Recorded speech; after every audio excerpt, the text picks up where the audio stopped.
Well, it's time now for your Monday movie review. This week, Matt Perrin is giving us his take on Hotel Artemis.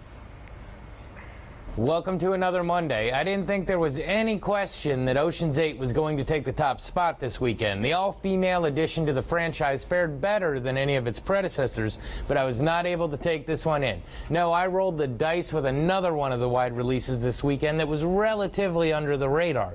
It only made it to 8th place at the box office, but with the cast it had, I knew there was potential. So did I waste my trip to the theater this weekend? Here's my take on Hotel Artemis. Our film begins in 2028 Los Angeles. The deadliest riot in history is taking place. Amidst the chaos, the criminal empires are thriving. We meet a pair of brother bank robbers, the brains of which is played by Sterling K. Brown. After a shootout with the police leaves injuries, he heads to the secret hospital for criminals. Cut to the Hotel Artemis and its proprietor, the nurse, played by Jodie Foster. She runs the hotel/hospital, which specializes in fixing up all injuries using a combination of nanites and 3D printed organs. She's a no-nonsense type that keeps the organization going by following a specific set of rules. All nicknames and no weapons, along with no killing of the other patients. And of course, you have to be a member. Anyone gets out of line, they have to deal with her right-hand man Everest, played by Dave Bautista. On the night in question, the Artemis is filled up with all nature of criminals, arms dealers, assassins, and of course, en route is the owner of the building and head of the largest criminal empire in LA,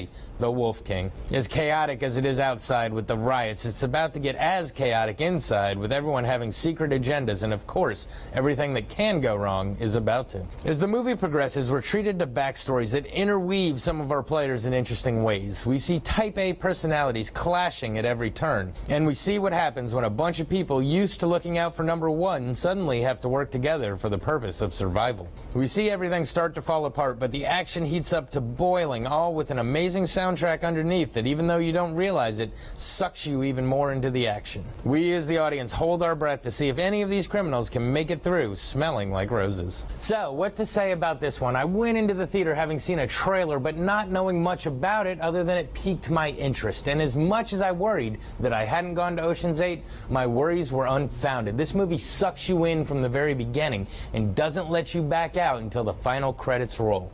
Of course, this movie succeeds as a result of the cast. We all know Jodie Foster can act, but the way she plays the nurse is a new milestone for her. She completely captures you and even makes you feel the anxiety her character is constantly crippled by.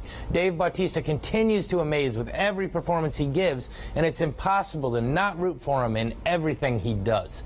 Sterling K. Brown takes his ability to make you feel feelings using just his eyes from his This Is Us character and perfectly transitions it to this completely different role. And it's nice seeing Sofia Boutella get to flex some acting muscles and have some depth, as opposed to a lot of her previous roles. And of course, Zachary Quinto, Charlie Day, and Jeff Goldblum all perfectly execute the smaller roles.